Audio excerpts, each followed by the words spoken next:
podemos afirmar que la corrosión es un fenómeno que de cierta manera se puede considerar como inevitable, y es cierto que apenas somos capaces de retrasarlo, pero cobra una gran importancia ya que este fenómeno es bastante común en los materiales metálicos, debido a que en estos materiales tienen una tendencia marcada a volver a un estado natural de baja energía.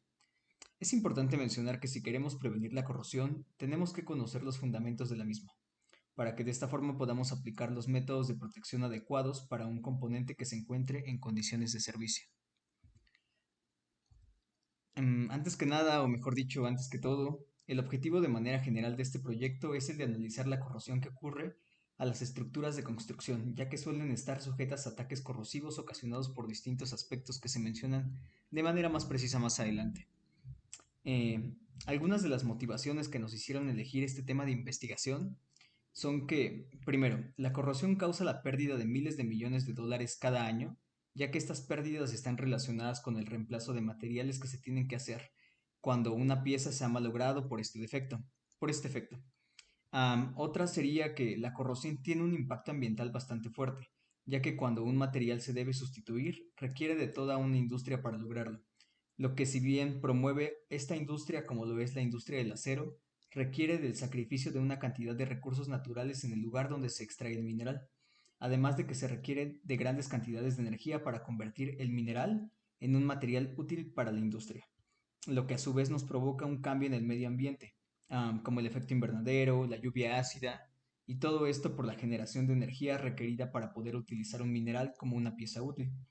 La última y relacionada de manera más directa con nuestra investigación sería que, como es bien sabido, las estructuras de construcción se encuentran expuestas a medios corrosivos, como humedad en temporada de lluvias, u otros ejemplos de ello son las casas que se encuentran cercanas al mar o en puentes que yacen sumergidos parcialmente, lo que provoca un deterioro prematuro y finalmente reducen la vida útil de nuestra estructura, que da soporte a una construcción y que en caso de fallar, conlleva un riesgo para las personas y un impacto económico importante.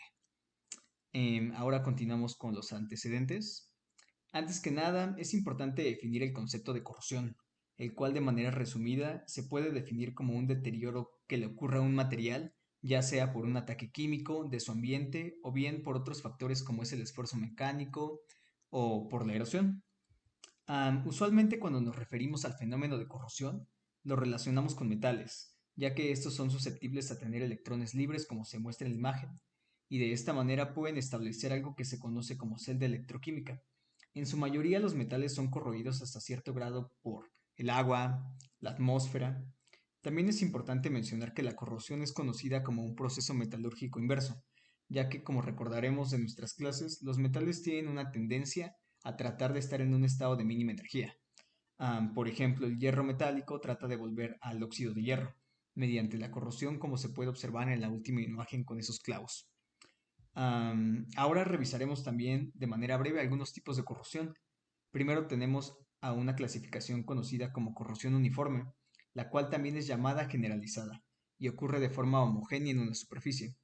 Luego tenemos otra clasificación conocida como corrosión localizada, la cual representa un mayor riesgo que la anterior, ya que presenta puntos específicos por efecto del entorno o de la geometría de la pieza, además de que es más difícil de detectar o de darnos cuenta que está ahí.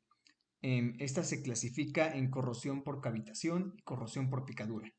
La primera, que es la de cavitación, es el resultado de la variación de presión en un sistema de transporte de líquidos, ya que se generan burbujas que causan daños a la capa pasiva.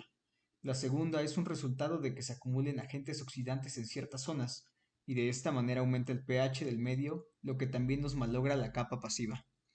También existen algunos factores que afectan el comportamiento de la corrosión. Un aspecto importante que nos dice cómo se comportará un material metálico es su composición química, ya que el hecho de modificar su composición química, por ejemplo mediante el uso de un elemento aliante, nos permite mejorar la forma en que un material resiste la corrosión. Creo que el ejemplo más claro de esto es el acero inoxidable, el cual es resultado de una aleación que da o agrega nuevas y mejores cualidades de resistencia a la corrosión al material. Es por esto que muchas estructuras de construcción utilizan aceros como material para la conformación de piezas como alambres o varillas. Ahora bien, una pregunta que todos nos estamos haciendo sería, ¿cómo evitar la corrosión? Bueno, pues esto lo podemos hacer de diferentes formas. Quizá la más lógica sería utilizar materiales que sean más resistentes a la corrosión, como los aceros inoxidables, el aluminio, el titanio, níquel, algunos metales nobles o superaleaciones. Y si bien esto da solución a nuestro problema, en algunas ocasiones esto no es posible, ya que por cuestiones de costos muchas veces esto no se puede llevar a cabo, o también por cuestiones de resistencia. Otros métodos más comunes para evitar la corrosión son los inhibidores, recubrimientos orgánicos, recubrimientos inorgánicos, recubrimientos metálicos y parejas galvánicas. Con respecto a los primeros, los inhibidores son unas sustancias que tienen la capacidad de retrasar la corrosión, ya que agregan un entorno en el que el metal no se corroe. Los recubrimientos orgánicos crean una barrera en el metal y en el medio. Como ejemplo, hay resinas, barnices, pinturas, siendo las más utilizadas. También existen los recubrimientos inorgánicos, que tienen el mismo efecto que los recubrimientos anteriores, pero estos incluyen esmaltes, revestimientos de porcelana y suelen ser más resistentes al agua y son más efectivos al paso del tiempo que los orgánicos, claro. También existen los recubrimientos metálicos, que también funcionan creando una capa entre el metal y el medio ambiente. Y por último tenemos las parejas galvánicas, las cuales trabajan bajo el principio de corrosión galvánica, el cual es uno de los temas que se vieron en clase y lo que hace es usar un metal de sacrificio que se le conoce como ánodo y se une mediante una conexión eléctrica a una estructura metálica que se le conoce como cátodo, con la finalidad de que se disminuya la corrosión en el cátodo, que para cuestiones prácticas sería nuestra estructura a mantener a salvo, como se puede ver en la imagen. Aterrizando un poco lo que hemos estado mencionando hasta el momento, el concreto es un material muy utilizado en la construcción de casas, puentes, muros. Lo que ocurre con el concreto es que tiene una baja resistencia a la tensión. Además, no soporta de buena manera la flexión y es por esta razón que a las estructuras de concreto se les tiene que añadir varillas de acero, amarres de alambre o mallas de acero, lo que hace que en conjunto sean más resistentes al paso del tiempo. Como se menciona en el objetivo, la idea de este trabajo es presentar métodos que reduzcan la corrosión de las estructuras, en este caso en las estructuras metálicas que se encuentran dentro del concreto. De acuerdo a nuestra investigación, algunas técnicas que se pueden utilizar para evitar la corrosión mencionadas son recubrimientos de hormigón, protección catódica, plastinación y gravietría. Con respecto a los recubrimientos del hormigón, esto se puede hacer utilizando pintura que se aplica sobre la superficie del concreto, lo cual impermeabiliza la superficie y evita que la humedad pueda interactuar con la estructura metálica que se encuentra dentro. La siguiente sería por protección catódica, la cual se mencionó, con anterioridad y consiste en utilizar un material de sacrificio. Otra manera sería la plastinación, la cual consiste en recubrir con un material polimérico las varillas metálicas. Estos materiales poliméricos pueden ser siliconas o resinas epóxicas. Y por último tenemos la gavietría, la cual consiste de manera general en la implantación de iones de nitrógeno al material, lo cual altera sus propiedades y en resultado obtenemos una mejor resistencia al desgaste y a la corrosión. Así que sin más que decir, pues le cedo la palabra a mi compañera, quien continuará con la explicación.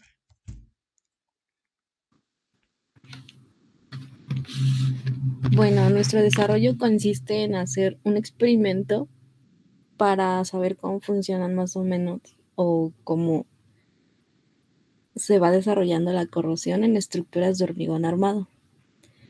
Esto pues es un problema que no solo afecta a la integridad estructural, sino también compromete la resistencia de los elementos pues involucrados. La corrosión en estructuras de hormigón armado se liga a un proceso de acidificación previa y cuando actúan los cloruros, los cuales necesitan oxígeno para ser activados, aparte se necesitan, bueno, sabemos que la estructura del cemento es porosa en su interior y al fraguar genera humedad, lo que nos va a crear una atmósfera corrosiva alrededor de la varilla o el alambre y pues aparte la activación de los cloruros. Para nuestro caso de estudio presentado, se utilizó un acero sin alear sumergido en algunas soluciones saturadas de hidróxido de calcio. Esto con oxígeno disuelto y con nitrógeno de elevada pureza. También se emplearon soluciones sin adición de cloruros y con diferentes adiciones de cloruros sódicos. Las cantidades que se utilizaron fueron 0.001, 0.0025, 0.01, 0.025, 0.1 y 0.25.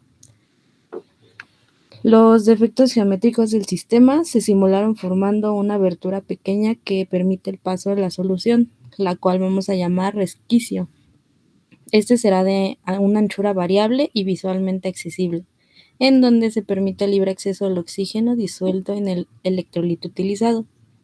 En este experimento se utilizarán dos probetas, una va a ser plana y la otra va a ser con resquicio. Sin embargo, solo se van a mencionar las diferencias que existan de los resultados en las probetas planas, ya que nuestro enfoque es para las probetas con resquicios. Y bueno, los modelos utilizados se llevaron a cabo dos tipos de experimentos. El primero, pues, fue uno cualitativo, esto para determinar bajo qué condiciones aparecían signos visibles de corrosión en los resquicios. Y el segundo es el cuantitativo. Este es para determinar por medida directa de una corriente la actividad resultante mediante las curvas de polarización. Estas curvas pues nos representan el potencial frente al logaritmo de la densidad de corriente. Siguiente, por favor. Aquí en esta tabla nos refleja las circunstancias de corrosión. Esto pues va a ser en función de las distintas combinaciones posibles de cloruros de oxígeno presentes en la disolución y presencia también o la ausencia de heterogeneidades geométricas en lo que va a ser nuestra interfase metal-solución. Estas circunstancias también se pueden comprobar incluso visualmente. Y siguiente, por favor. Aquí en esta figura comparamos el efecto de la desaireación del medio con el nitrógeno en función del momento en el que se aplica. Inicialmente esto pues es después de 24 horas de actividad y ya con el contenido normal de oxígeno una vez que resultan visibles los productos de corrosión en el resquicio. Aquí tenemos la primera curva, que es la solución desairada a las 24 horas y después de la aparición de productos de corrosión en el resquicio. En la curva número 2 tenemos la solución desairada de nitrógeno antes de introducir las probetas. Siguiente, por favor. En esta figura se muestran los potenciales de ruptura y la repasivación en función del contenido en cloruros de las disoluciones desairadas de hidróxido de calcio. Estos resultados fueron obtenidos al someter un disco rotatorio a las técnicas de potencial controlado. Aquí podemos observar los potenciales críticos de corrosión por picaduras del acero en soluciones saturadas de hidróxido de calcio y con diferentes contaminaciones de cloruros. Siguiente, por favor. Y bueno, los resultados experimentales que obtuvimos demuestran 3 puntos principales.